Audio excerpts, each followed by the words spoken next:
showing itself to us. Nice male, very dark hood.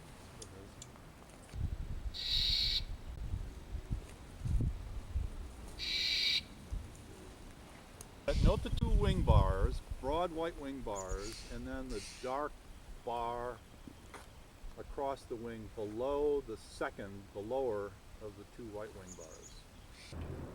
The eastern birds are reddish predominantly, like this.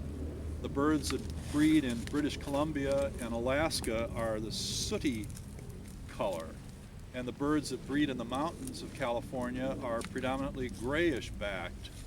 These three fox sparrow subspecies or groups have call notes that are different. The problem is the stinkers won't call very often.